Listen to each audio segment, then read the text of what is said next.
On va passer au coût de la vie. Donc, est-ce que c'est plus ou moins élevé par rapport à la France au niveau de la nourriture, des habits, du logement, du matériel scolaire? Donc bizarrement, c'est plus cher. Moi, je m'attendais à moins cher en fait, et c'est plus cher. La nourriture est hors de prix.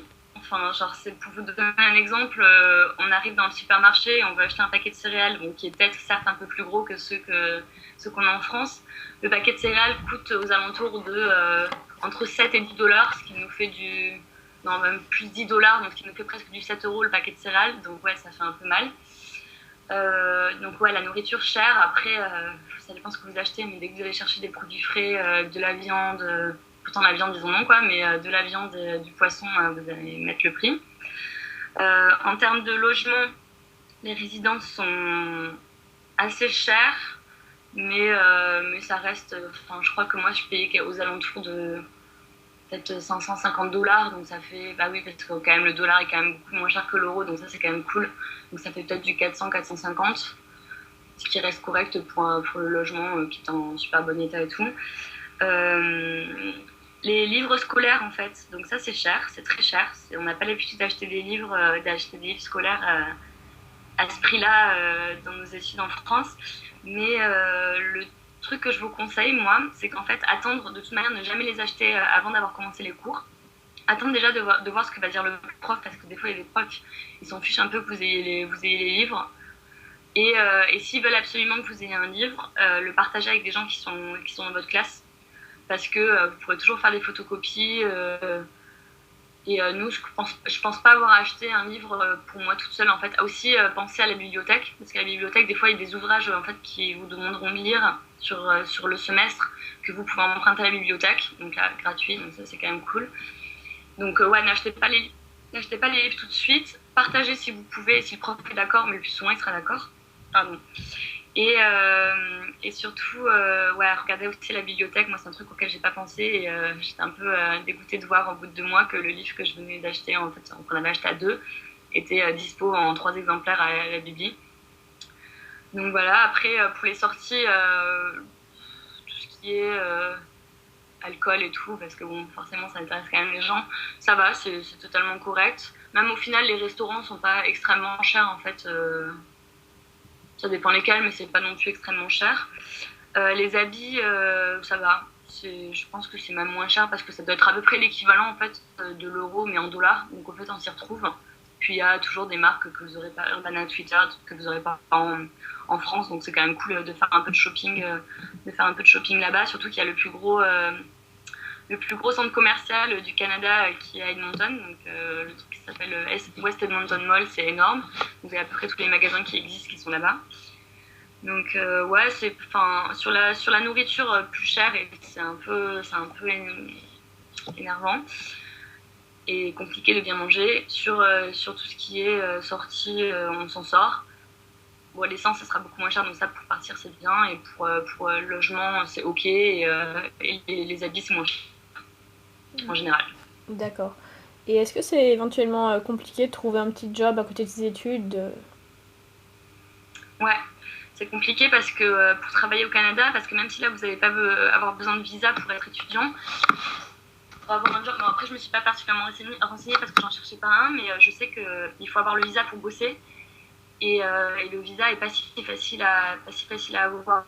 Donc, je sais pas si je vous conseillerais de faire un visa au cas où si vous dites je vais bosser quand je vais aller au Canada. Mais si vous voulez absolument bosser, ouais, bah, renseignez-vous au préalable pour avoir un visa avant de partir. Mais si vous y allez sans visa, vous allez pas pouvoir travailler sur place. Je pense pas qu'ils, même pour un petit boulot et tout, je pense pas qu'ils ils prennent sans visa et donc galère. D'accord. Donc on va passer à la dernière partie. Qu'est-ce qui t'a le plus marqué pendant ton séjour? Ce qui m'a le plus marqué, le froid.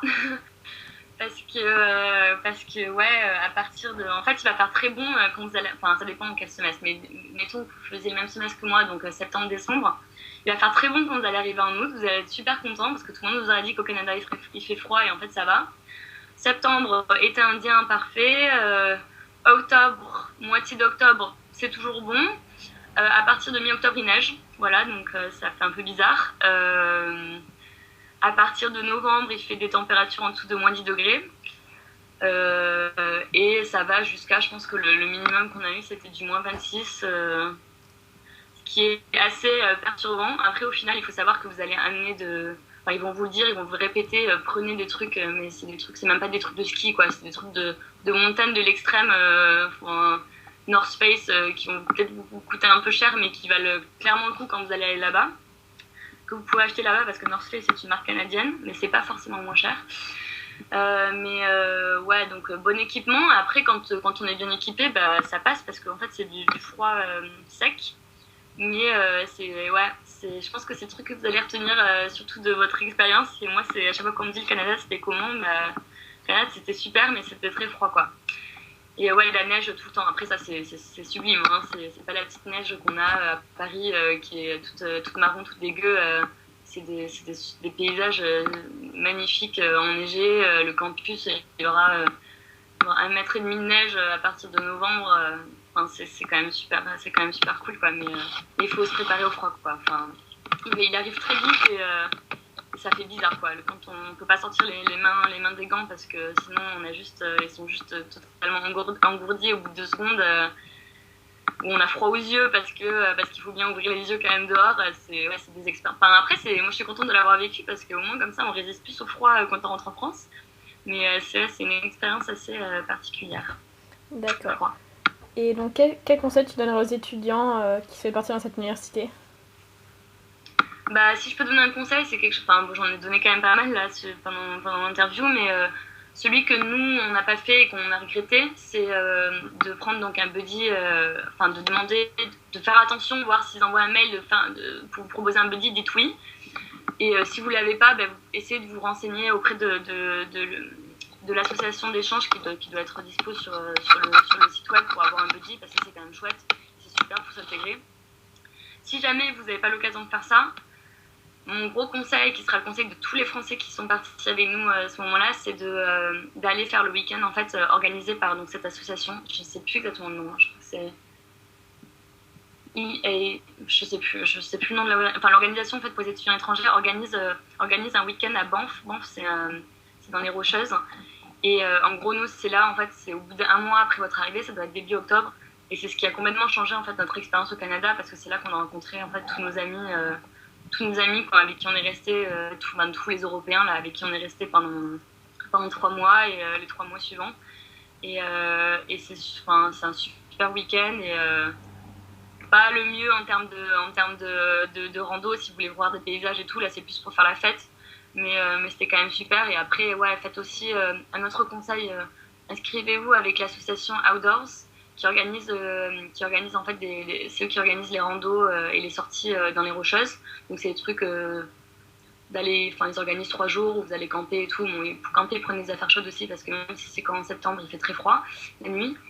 Et qui organise en fait plein de visites et tout. Et ça serait dommage d'être à Edmonton et de ne pas voir les Rocheuses parce que c'est vraiment l'attraction du coin. Il y a des mecs qui viennent du bout du monde pour aller voir ces montagnes et ça vaut vraiment le coup. Et ouais, si vous pouvez faire du ski, c'est sympa. C'est pas non plus les Alpes et il fait extrêmement froid là pour le coup. Ça tape plus vers du 30, moins 30, moins 35. Mais ouais, si vous pouvez le faire, c'est quand même une expérience sympa et de dire qu'on a skié dans les Rocheuses, c'est quand même cool.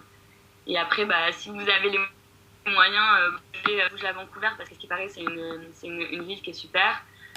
Et si vous voulez en profiter pour vous n'êtes jamais allé aux États-Unis, essayez de bouger pour aller aux États-Unis parce que c'est le moment et que ça sera toujours moins cher que de faire un France-États-Unis.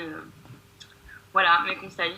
D'accord. Et enfin, dernière question, est-ce que tu accepterais d'être contacté par les étudiants s'ils veulent te poser des questions? Oui, bien sûr. Oui, bien sûr, il n'y a pas de souci. Il n'y a pas de souci. Je peux donner mon adresse mail si vous avez des questions. Bon, après là, c'est que moi je suis encore un peu dans le truc parce que je suis partie le semestre dernier et tout, mais peut-être que dans 3 ans, ça sera un peu plus compliqué pour moi d'en parler.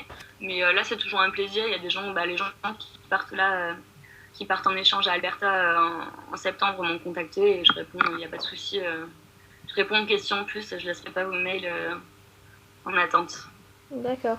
Je te remercie Louise pour cette interview et j'espère que ça va donner envie aux étudiants de réaliser un échange à l'université de Alberta.